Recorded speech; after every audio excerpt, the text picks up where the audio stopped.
Sobering thought for you. Every 2 hours, someone in the UK is told they have Parkinson's disease, and yet many of us know very little about the condition. BBC presenter Jeremy Paxman, writer Paul Mayhew-Archer, reporter Rory Cellan-Jones, they're all hoping to change that with a new podcast. They all live with Parkinson's and hope that the podcast, called Movers and Shakers, will help to raise awareness. Very pleased to say Paul Mayhew-Archer is with us in the studio. Hey. Very good morning to you, Paul. And Rory, who we of course know well, joins us down the line. Morning to you, Rory. Good morning.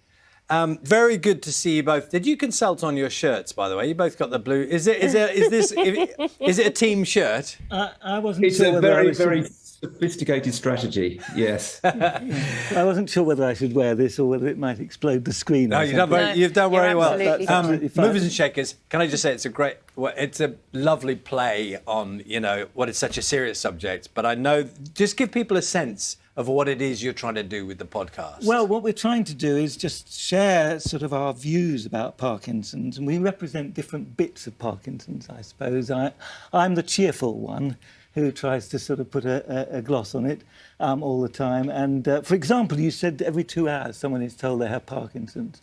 And I think that's pretty tough, really, because some of us are being told at 3 o'clock in the morning. So that's and I try and look at the positive sides of Parkinson's. And so I do a one-man show about it, as well as the podcast. And then Mark Mardell, he represents the newly diagnosed because he's only just been told. Rory is the expert. Gillian is the person who's sort of going through all sorts of odd experiences like DBS. This is Gillian Lacey-Solomon. And she's had stuff put in her brain to do with it. Nick Mostyn is someone who's still working despite having Parkinson's. And then there's Jeremy Paxman, who's the grumpy one, who's quite angry about having Parkinson's. This is the picture we see. Is this you all getting together? Is that what we're seeing? That's it. And we're in a pub. And we're around a table, and we're in a sort of cramped place. So that if one of us wants to go to the loo, I mean, it's a 10-minute stop for what we sort of try and manoeuvre. Rory, I mean, there are, obviously, we know some of these people, we know you. There are some very strong personalities in that mix. Tell us a bit about what you're hoping the podcast will show people, how it will be different from what we've maybe heard before. Well, we're quite a lucky group, to be honest. We're rather aware that we are the privileged people with Parkinson's. We're all reasonably well off. We've got sharp elbows. We can get treatment. We hope we can get to see the doctor when we want to. We think we can.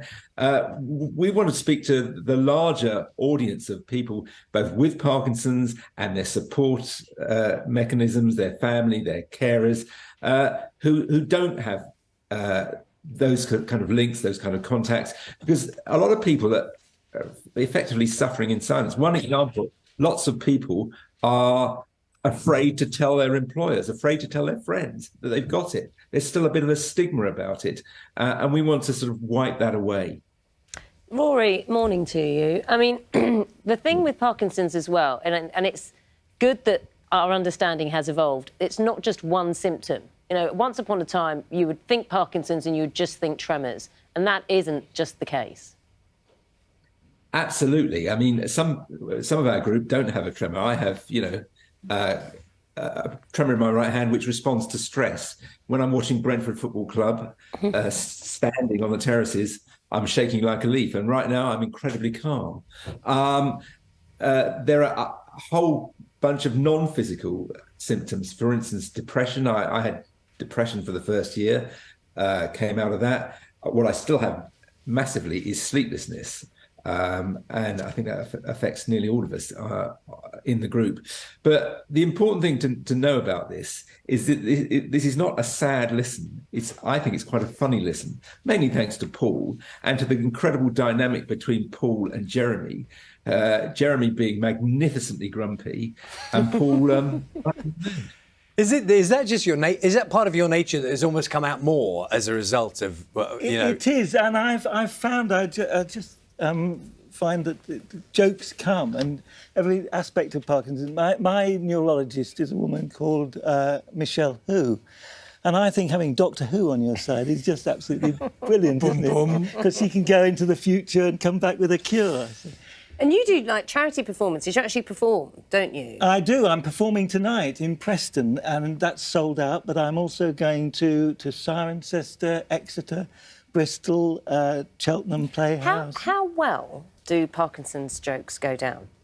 Because, you know, there is that sensitivity, isn't there? No, well, strangely enough, they seem to go down very well indeed. And I've never had people, or very rarely had people coming up and saying you shouldn't do jokes about that.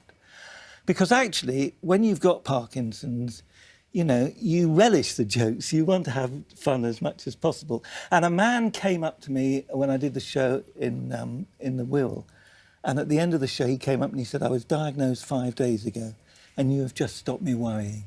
Oh. And it was a really, you know, oh, gosh. Wow, well, that is something very special. Rory, I mean, the reality check around so many of these things, as you will know, is about funding in relation to so many health issues, but around Parkinson's as well, about what help is available and how people can access it. Yeah, I mean, it doesn't have the high profile of some conditions, despite the fact that it affects an awful lot of people. And it's possibly because it's reasonably slow moving. But one of my priorities, and one of the things this podcast hopes to do, is help encourage people to donate towards the massive research effort, not very well-funded effort, but very energetic effort to find a cure. There's a great charity called Cure Parkinson's, which we're hoping to raise money for, which has got that mission. Because the slightly depressing thing is the medication that we all take was effectively developed 60 years ago, and it masks the symptoms. It doesn't reverse the condition or anything like that. And we need to find something to give us hope that the condition can be dealt with. And there are some exciting trials going on right now, and they need funding. Paul, what are your symptoms? I'm slow. It sometimes takes me 10 minutes to get my jumper on. Right. And I sort of pull it on and just tug it down. And then my wife came into the room and said, oh, not that jumper, and whipped it off before I had a chance to do it. And I've started freezing, which means that if I come to a doorway, I can suddenly, my legs stop moving and I'm sort of tottering forward. And it's the weirdest thing, and lots of things can trigger that, like a doorway, or getting onto a train. But people are incredibly helpful. I remember trying to get through Paddington Station, and a man said, you know, I'll take your case for you. I mean, I never saw it again, but it was just a lovely gesture, you know. Paul, you tell me there are certain things that people with Parkinson's can do that alleviate symptoms for a moment in time. For example, Rory was alluding to that about sometimes or situations you can be in, or certain things you can do, which can give a sort of a moment of calm in amongst other things. Yes, I mean, when the pills are working, and we talk about being on and off. When the pills are working, I'm on and I can sort of walk perfectly normally and be quite normal. And then they wear off and I'm suddenly just stop and just become very slow. And I'm aware that my voice is going... What it does is it tries to take your voice away from you and your movement away from you and also your smile. I was told when I was diagnosed that the neurologist said, for example, you seem to be having trouble smiling. And I said, well, that could be because you told me I've got Parkinson's. But in fact, it does. And what it tries to do is to take away all your forms of communication. And it's a sort of cruel thing in that sense. And therefore, that's what I'm trying to battle against and tell people to get out there. We need to get out there and show what it's like so that we get support. Rory, just before we let you go, anyone who follows you on social media will know about... Are you looking around for her, for Sophie, your dog? How's she doing? Because you'll have to explain quite briefly Sophie's background for anyone who hasn't been following you. She is a rescue dog that arrived from Romania just before Christmas and was terribly frightened and basically lived behind our sofa for the first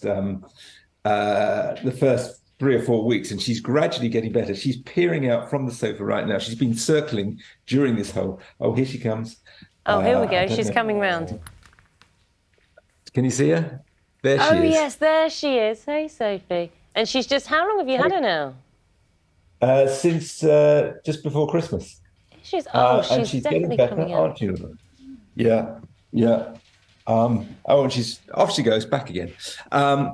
But we love her dearly, and we feel a bit responsible as her agents because she is an internet sensation. If I haven't put a picture up by 8 o'clock, people are going, "What's going on? Where's Sophie?" So it's quite a phenomenon. And she was supposed to be an aid with my Parkinson's because my old dog I used to walk with before 7 every morning, and exercise is very important. So I'm desperate for her to get bold enough to come for a walk with me. Still quite away from that, though. Well, we'll keep following you and seeing and updating. Thank you. We've got Sophie live on breakfast. That's a first. Rory, it's great to see you. Rory Cellan-Jones, thank you.